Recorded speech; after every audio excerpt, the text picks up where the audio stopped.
You're listening to Civic Media. You can tune into any of our live shows on any radio station across the state with the Civic Media app. Find us in your phone's app store and listen anytime, anywhere. This is your WLCX Daily News Roundup for the Eagle 1490 AM in La Crosse.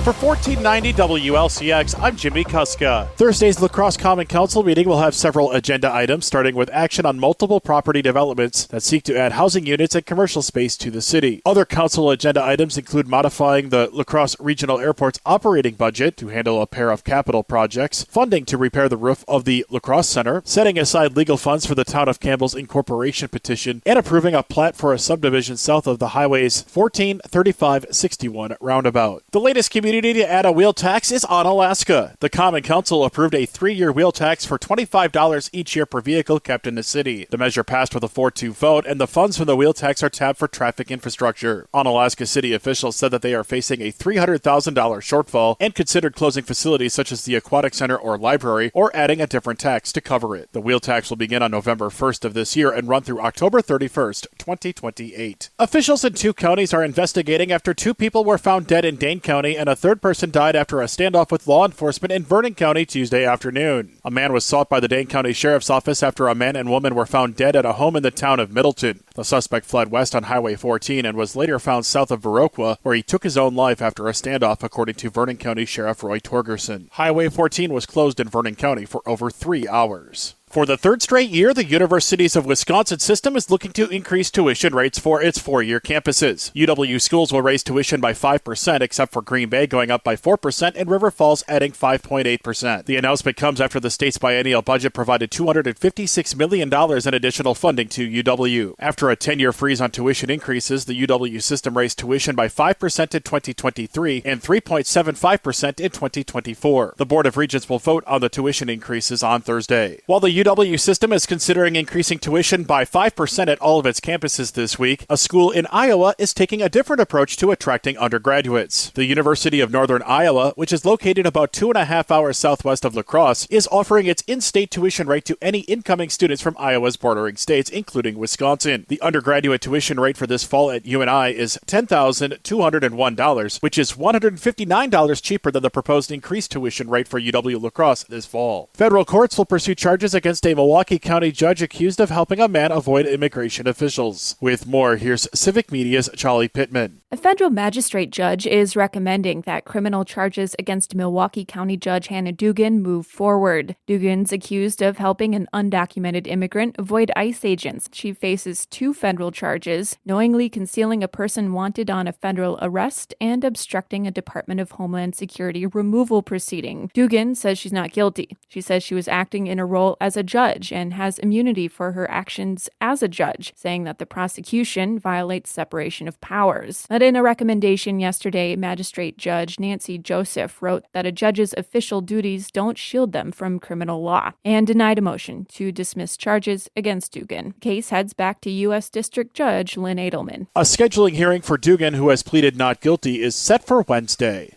7 people were pulled through a dam on the Mississippi River Monday after their boat failed. According to the Vernon County Sheriff's Office, 6 adults and 1 child went through the roller gates of the Genoa Lock and Dam around 1:30 p.m. Monday. All 7 people reported only minor injuries afterwards. Vernon County Sheriff Roy Torgerson said it was one of the rare times that he could remember someone living after going through the dam. The Sheriff's Office reminded boaters to wear life jackets and have safety equipment in their boats. The bridge connecting Wisconsin to Iowa in southwestern Wisconsin will stay open through the summer. The Iowa Department of Transportation said that the existing bridge, which was built in 1931, will stay open for now, but future closures are planned once the summer ends. The Blackhawk Bridge, which spans the Mississippi River from Lansing, Iowa to near DeSoto, Wisconsin, was closed from May 17th until June 9th this year and for nearly 2 months last year for emergency repairs. A replacement bridge is being built and is set to open in 2027. The redrawn 17th State Senate District has another 2026 candidate. Assembly Representative Jenna Jacobson, a Democrat, announced her campaign at an event in Ridgeway on July 7th. She joins a field that already includes Democrats Lisa White and Todd Larson. Jacobson is seeking the seat currently held by Republican Howard Markline, who is the co-chair of the Joint Finance Committee. The JFC is tasked with putting together the state budget each year. Jacobson said that Markline hasn't done enough to represent the interests of southwestern Wisconsin. The 17th Senate District,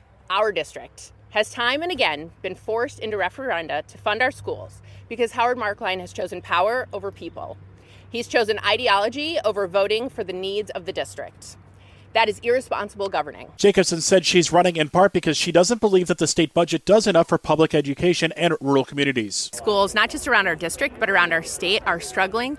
And we had a real opportunity in this last state budget to make meaningful impact on the funding of our schools and try to stop the cycle of endless referendums. And unfortunately, the budget fell short on that. The 17th Senate District includes Crawford, Grant, Iowa, and Lafayette counties, as well as parts of Vernon, Dane, and Rock counties. Before the district lines were redrawn ahead of the 2024 election, the 17th district stretched from Juneau County in central Wisconsin down to the state line. Markline, who was drawn out of the 17th district and placed in the 14th district, easily won his 3 previous elections for the seat under the old maps, including in 2022 by more than 20 percentage points. He has not yet announced his future plans. For Civic Media News, I'm Jimmy Kuska. Gas prices continue to fall in Wisconsin. With more, here's Civic Media's Melissa Kay. Average gas prices fell 4.5 cents over the last week for an average of $2.92 today. This is 3.5 cents lower than a month ago and 40 cents per gallon lower than this time last year. Officials at Gas Buddy say the downward momentum may continue. OPEC will boost production by a larger than expected amount per day in August, and that will add further pressure to oil prices as supply builds. If tensions in the Middle East remain contained and we don't see any major hurricanes in the Gulf, the national average could dip below $3 per gallon later this summer. Here in La Crosse, prices currently sit at around $2.90 per gallon, just below the statewide average. Across the river in Houston County, prices are only slightly higher at around $2.93 per gallon. For Civic Media News, I'm Shallie Pittman. Planned Parenthood says hundreds of its clinics nationwide could be at risk of closing under a newly signed law backed by President Trump. President Trump signed the sweeping domestic tax and spending bill on July 4th. The legislation is projected to add trillions to the national debt, but includes deep cuts to food assistance and Medicaid. And although the law doesn't name Planned Parenthood, reproductive rights advocates say it could still have a major impact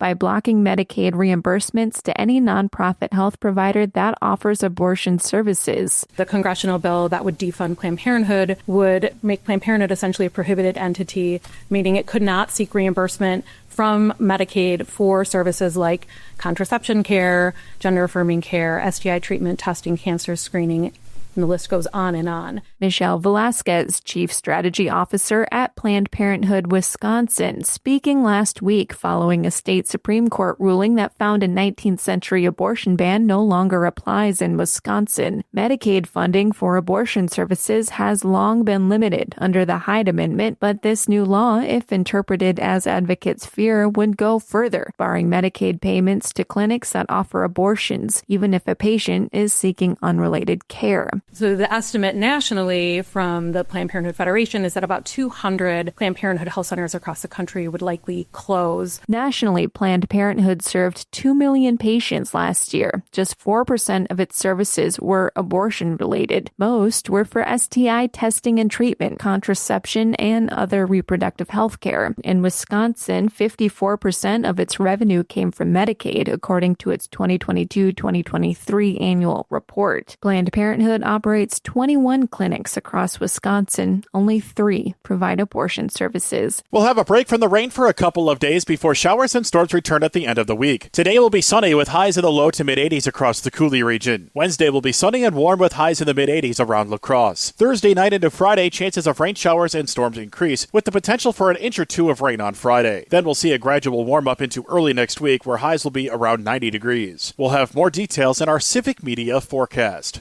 Download the free Civic Media app now at civicmedia.us/app. For $14.90 WLCX, I'm Jimmy Kuska. The Brewers win the series. Hi, I'm Mike Clemens with sports. Baseball, the Brewers beat the Dodgers 3-1 to take a 2-0 lead over L.A. in the 3-game series. They wrap it up this afternoon here at AmFam Field. Milwaukee rookie pitcher Jacob Mizorowski, with the start, gave up a home run to the Dodgers leadoff hitter Shohei Ohtani. Pat Murphy. Giving up the leadoff home run, it's like getting knocked down in the first round. Here's one of the best hitters in the game, and he leaves a breaking ball up. He got back up, took a standing 8, and battled. Mizorowski then settled in, not allowing another run throughout 6 innings, striking out 12 batters. Dodgers starter Clayton Kershaw said he didn't know much about the Miz before the game. How about now? Yeah, I know him now, huh? I mean, that was super impressive. It was really special. I mean, everything, obviously the velo, but he's got 4 pitches, commands the ball, and I mean, I don't know how you hit that, honestly. That's just really tough. That's Dodgers pitcher Clayton Kershaw. With sports, I'm Mike Clemens.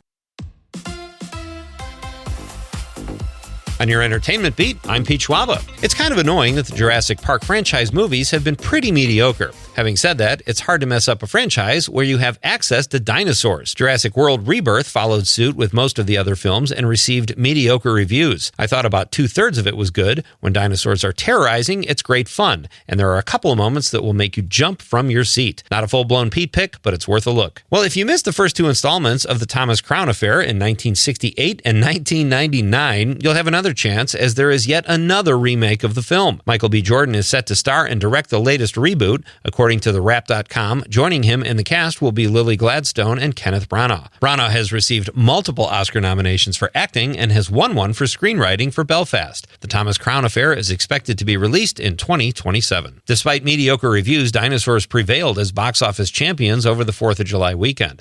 As expected, Jurassic franchise Rebirth, also known as Jurassic World Rebirth, was tops at the box office, pulling in $147 million domestically over the 5-day weekend and $318 million worldwide. The film stars Scarlett Johansson and Mahershala Ali and some pretty impressive CGI dinosaurs. Coming in second place was the Brad Pitt-driven F1, which brought in $26 million and saw a somewhat respectable drop-off of 54% from the week before. How to Train Your Dragon came in third place with about $10 million in its 4th week of release. The family film is now at $224 million domestically, with well over $500 million worldwide. Rounding out the top 5 were the Pixar film Elio with about $5 million buku Dolores, and 28 Years Later came in 5th place with $4.6 million at the gate. Actor Mark Ruffalo has taken shots at podcaster Joe Rogan, insinuating that Rogan is late to the game with his ICE raid outrage. The Kenosha-born Ruffalo said it's a little late now to pretend like Project 2025 didn't exist and wasn't the playbook all along, saying about Rogan, "You are either not that smart or not that dumb. It's hard to tell at this point." Ruffalo has a host of projects set to drop in the coming months, and despite a solid performance as always, is still probably trying to forget he was part of Mickey 17. AMC Theaters recently announced they would play more commercials before movies to help offset a budget deficit. That's probably not something most moviegoers wanted to hear, but in a move in the other direction, beginning July 8th, the movie chain will offer 50% off tickets on Tuesdays and Wednesdays. The chain has also announced they will offer discount popcorn and soda on those days.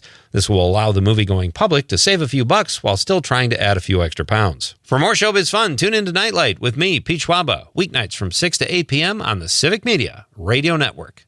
Mostly sunny today, our high right around 82 this afternoon. Tonight it will be clear, and we will drop down to a low of around 63. Tomorrow, mostly sunny. Could see a chance of scattered thunderstorms late tomorrow, and again tomorrow night, our high tomorrow, 84. I'm meteorologist Sean Cable. Currently, it's 69. That's your WLCX Daily News Roundup from Civic Media. Subscribe to this podcast on Spotify, Apple, or wherever you find your podcasts. Find more news at lacrosseeagle.com. The national news cycle never stops, but it can be hard to find news about your local community. Civic Media is dedicated to providing quality local and state news coverage across Wisconsin. With the Civic Media app, you can get notifications about local stories that matter to you and your community. Find the free Civic Media app in your phone's app store and choose notifications from the menu to tell us what kind of news you want to hear about.